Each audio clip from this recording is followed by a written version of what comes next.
Welcome back, explorers. This is Joel Hunt, the Natural Explorer. The sun is shining, and as they say in the country, when the sun shines, make hay. And that's exactly what I've been doing this summer. Not making hay, but making all my different herbal infusions, my tinctures, and my teas for this upcoming winter.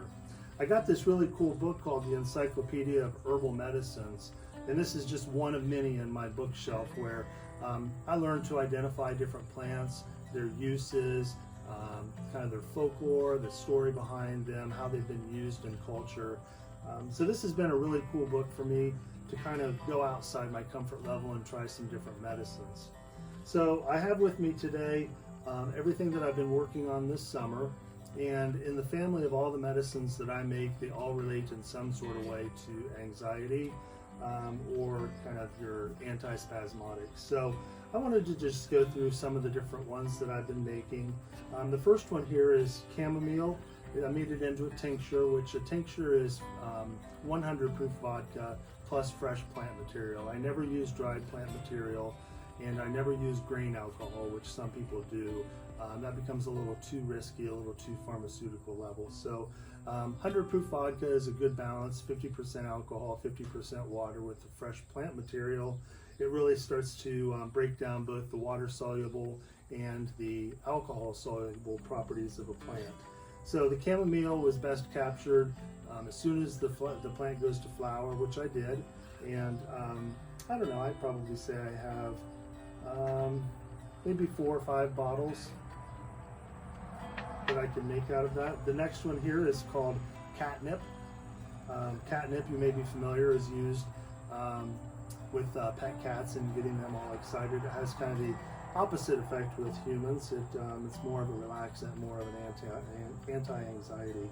Again, that's 100 proof vodka, tinctured, fresh plant material. So I built this house 2 years ago. It was a fallow field before, which means that it had been once used for agriculture and then just left to kind of grow. So there's a lot of really cool stuff in the seed bed out here, and so I just find little parts in the yard and I just stop mowing and let it kind of reveal what's in the seed bed there. And so this plant here was called Self-Heal, and just like the name implies, Self-Heal is good for healing wounds. So I captured that. Again, this looks like it was July 4th. It'll be ready sometime in September. It's 100 proof vodka tincture as well. This next one here is called lemon balm. You may have heard lemon balm be mixed into some recipes. It's a good anti-anxiety pill, or not a pill, but a medicine. And the other one here I have is yarrow. I made it into a tincture last year. I dried the plant and I used it in tea. Yarrow is good as an astringent.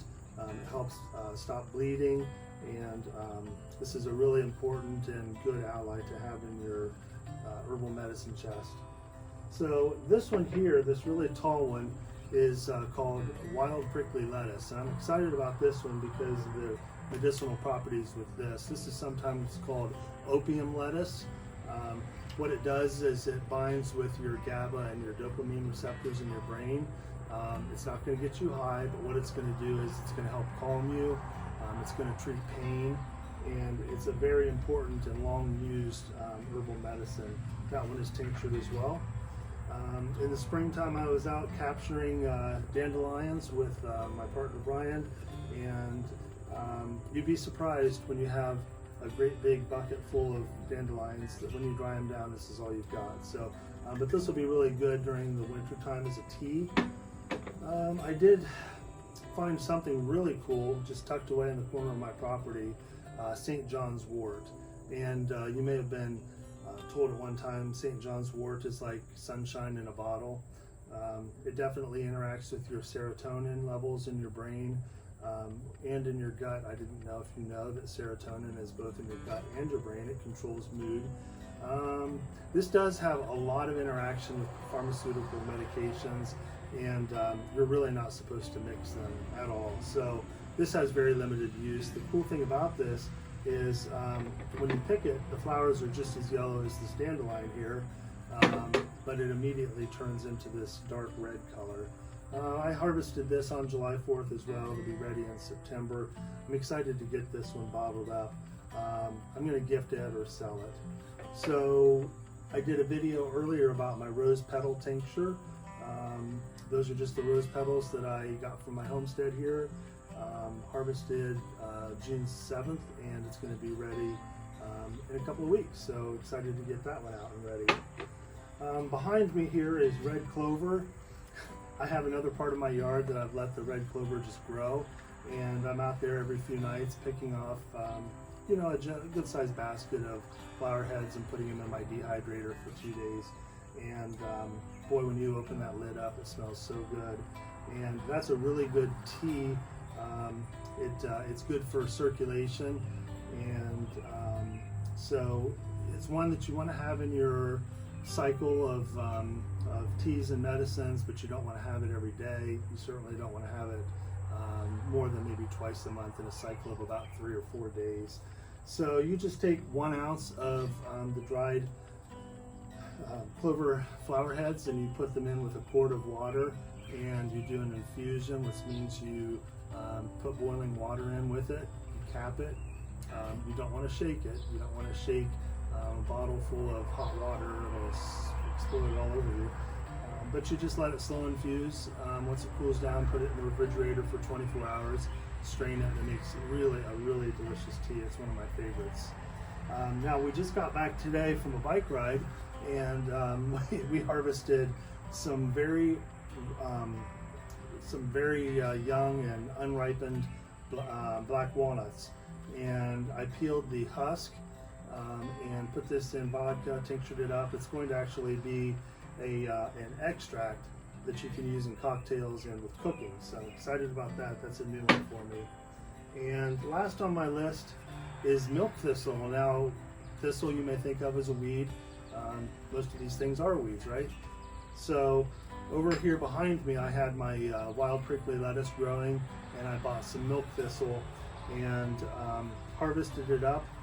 I have it in my mortar and pestle here because I'm going to kind of smash the seeds down and put them in with vodka and make a tincture. I'm also going to save some back, and I'm going to use my coffee grinder, and I'm going to make a powder. So I don't know if you can see this real well. They're about the size of a tick, maybe a little larger, and thistle has a lot of very sharp thorns to it. So I did suffer quite a bit to get this, so this will be a very important one for me. Now, my dog Taco, who was in my bee video, suffers from liver disease, and so milk thistle is commonly used as a treatment for liver dysfunction. So I'm going to try some of that on him.